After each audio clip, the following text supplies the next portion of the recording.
Bocah 13 tahun yang disiksa ketiga temannya hingga tewas. Selain itu, mereka juga menelanjanginya dan membuatnya berenang di sungai yang dingin dengan harapan dia akan tenggelam. Inilah kisah sedih Ryota Uemura, kehidupan awal.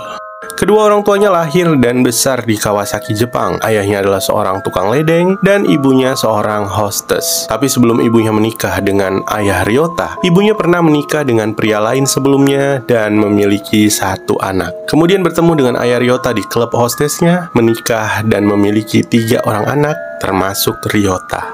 Dengan 6 anggota keluarga, mereka hidup dan tinggal di perumahan umum di Chiba. Tapi karena hutang yang ekstrim dan pinjaman kartu kredit, mereka digusur. Keluarga itu kemudian pindah ke daerah prefektur Shimane, di mana sang ayah mendapatkan pekerjaan sebagai nelayan. Tapi keadaan tidak membaik dan ada juga laporan tentang pelecehan anak yang menyebabkan anak sulung ibu Ryota harus dibawa oleh layanan perlindungan anak. Kemudian pada tahun 2013, ibu Ryota kembali hamil, tapi memutuskan untuk bercerai dan kembali tinggal dekat dengan rumah orang tuanya. Bekerja di fasilitas perawatan jangka panjang dan menerima tunjangan kesejahteraan, Ibu Ryota sekarang menjadi ibu tunggal dari 5 anak. Meskipun anak-anaknya tidak terlalu mau pindah rumah, Ryota melakukan yang terbaik untuk menyesuaikan diri dan mencari teman. Namun, begitu ibunya menemukan pacar baru yang akan dia bawa pulang, rumah itu menjadi terlalu ramai. Ryota yang tidak menyukai keramaian tersebut memutuskan untuk nongkrong di game center lokal, tempat para anak lelaki SMA dan seumurannya bermain video game, membaca manga, dan menghabiskan waktu. Di game center inilah Ryota biasanya nongkrong sampai tengah malam dengan anak laki-laki lain dan merasa betah hingga kadang tidak ingin pulang. Di tempat ini juga dia akan bertemu dengan 3 bocah, yaitu Kaido berusia 18 tahun, Katakuri berusia 17 tahun, dan Akainu berusia 17 tahun, yang pada akhirnya akan memaksa Ryota untuk telanjang dan berenang di sungai yang dingin sebelum mereka menebas dan menikamnya sebanyak 47 kali. The Boys. Kaido yang berusia 18 tahun pada saat kejadian adalah bagian dari keluarga yang tidak berfungsi, di mana dia sering dipukuli oleh ayahnya. Kaido lahir dari keluarga setengah Jepang, setengah Filipina, yang sering membuatnya dikucilkan oleh teman sekelas Jepangnya dan membuatnya merasa seperti orang luar. Katakuri juga setengah Jepang dan setengah Filipina, sehingga mengalami perundungan yang serupa. Ditambah lagi, ibu Katakuri adalah seorang hostess. Karena dia tidak bisa beradaptasi dengan kehidupan sekolah dan kehidupan keluarga, Kaido biasanya bergaul dengan anak-anak lain yang diintimidasi, ditinggalkan, atau dilupakan. Di game center inilah dia bertemu Katakuri dan Ryota. Setelah lulus SMP, Kaido pergi ke sekolah menengah paruh waktu dan menjadi pengganggu. Dia akan memangsa anak-anak yang lebih lemah, mulai merokok, minum, bahkan mencuri. Dan di sekolah menengah paruh waktu inilah Akainu dan Kaido bertemu dan menjadi teman, serta memutuskan untuk putus sekolah bersama. Untuk mendapatkan uang, mereka mengutil, mencuri sepeda motor, dan bahkan mengambil uang dari kotak amal di kuil untuk membayar kesenangan mereka. Sejak pindah di Kawasaki inilah Ryota akan bergaul dengan ketiga bocah badung tersebut yang akan memberinya pengaruh buruk. Kejahatan. Ryota dan ketiga anak tersebut sering menghabiskan waktu bersama, dan karena dia lebih muda, Ryota menghormati mereka. Semenjak bergaul dengan ketiga anak ini, Ryota sudah tidak pernah menghadiri kegiatan klub di sekolahnya, dan bahkan memutuskan untuk berhenti datang ke sekolah. Pada suatu ketika, sebulan sebelum Ryota meninggal, ketiga bocah tersebut memaksa Ryota untuk mencuri, tetapi Ryota menolak melakukannya, yang membuat ketiga bocah itu marah dan menyerang Ryota dengan memukulinya hingga babak belur. Hubungan Ryota dengan ketiga bocah tersebut pun retak. Ryota memutuskan untuk keluar dari grup dan menceritakan kekerasan yang dia alami kepada anak-anak yang lain di lingkungan tempat biasa dia menghabiskan waktu. Kaido sebagai pemimpin grup mendengar cerita tersebut dan mengancam anak-anak yang lain dengan mengatakan, "Kami di atas hukum, kami menjalani aturan kami sendiri. Kami adalah negara bagian Kawasaki yang menghormati ISIS. Jika kamu melawan kami akan memenggal kepalamu selagi kamu masih hidup." Setelah Ryota dan ketiga bocah itu tidak lagi berhubungan baik, Kaido memutuskan untuk menghukum Ryota. Dia meminta Katakuri dan Akainu untuk menghubungi Ryota dan memintanya menemani mereka. Pada tanggal 19 Februari 2015, malam hari, Katakuri pun mengirim pesan lain kepada Ryota dan mengajaknya keluar menuju suatu tempat di dekat sungai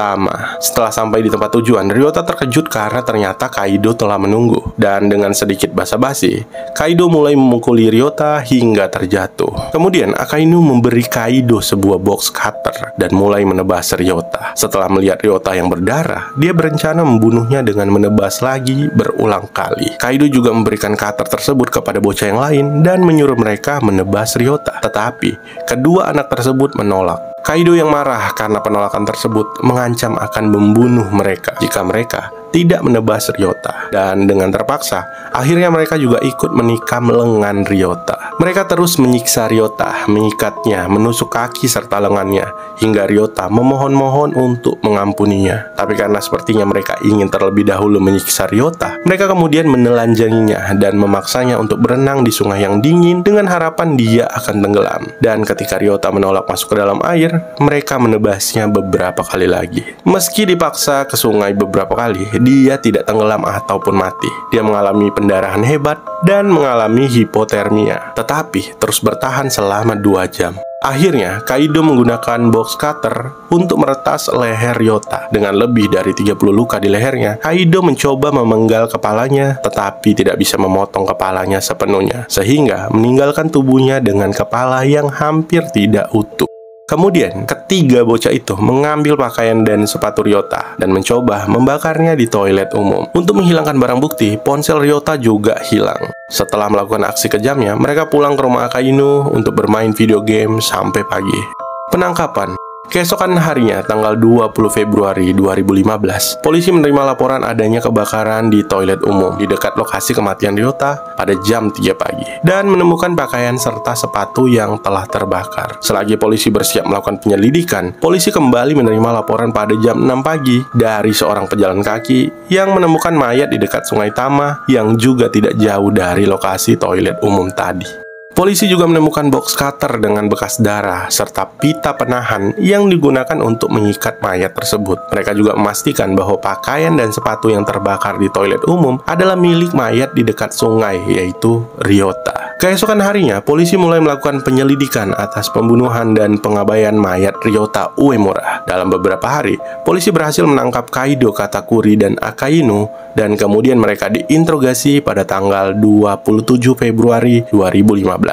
Katakuri dan Aino telah mengaku bahwa mereka membunuh Ryota karena dipaksa oleh Kaido. Sementara Kaido awalnya menolak untuk berbicara dan mengatakan bahwa pada saat kejadian dia sedang berada di rumah. Tapi setelah interogasi yang panjang, dia akhirnya mengaku bahwa dialah yang memimpin anak-anak yang lain untuk membunuh Ryota dan memaksanya berenang di sungai yang dingin pada malam hari.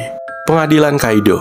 Ketiga bocah tersebut diadili secara terpisah, dimulai dari Kaido pada bulan Februari 2016 di pengadilan distrik Yokohama. Kaido mengaku bersalah dan mengatakan bahwa ketika mereka bertemu di sungai, ketegangan di antara mereka semakin meningkat dan tidak terkendali. Dia meminta maaf karena telah membunuh Ryota dan mengatakan bahwa dia tidak akan pernah melupakan tindakan buruk yang telah dia lakukan. Pembelanya juga mengatakan bahwa dia mendapatkan box cutter dari Akainu, sehingga tidak ada niat baginya untuk membunuh. Selain itu, Kaido juga menjadi korban kekerasan sepanjang hidupnya, serta mengharapkan hukuman yang ringan. Dia kemudian dinyatakan bersalah atas pembunuhan dan dijatuhkan hukuman penjara antara 9 hingga 13 tahun. Ibu Ryota di persidangan berkata, "Saya tidak akan pernah memaafkan kamu. Saya hanya punya satu hal untuk dikatakan, kembalikan anak saya." Sementara itu, Kaido hanya bisa meminta maaf dan menundukkan kepalanya. Pengadilan Katakuri.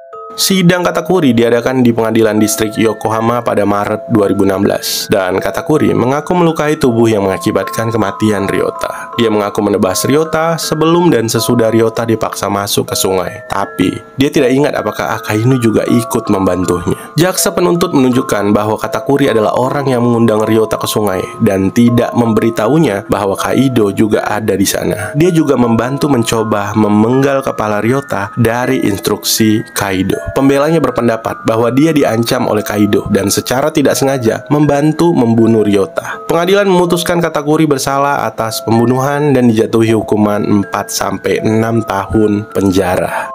Pengadilan Akainu. Sidang Akainu diadakan pada bulan Mei 2016 di pengadilan distrik Yokohama. Namun berbeda dengan dua bocah lainnya, Akainu mengaku hanya berada di tempat kejadian dan tidak bersalah atas kejahatan lainnya. Tapi, jaksa penuntut menunjukkan bahwa Akainu lah yang menyerahkan senjata kepada Kaido untuk bekerja sama. Kaido juga menjadi saksi di persidangannya dan menyatakan bahwa Akainu bukan hanya memberinya box cutter, tapi juga membantu memotong leher Ryota dan bahkan membanting kepala Ryota ke batu. Kemudian pengadilan menyatakan dia bersalah atas pembunuhan dan dijatuhi hukuman 6 hingga 10 tahun penjara.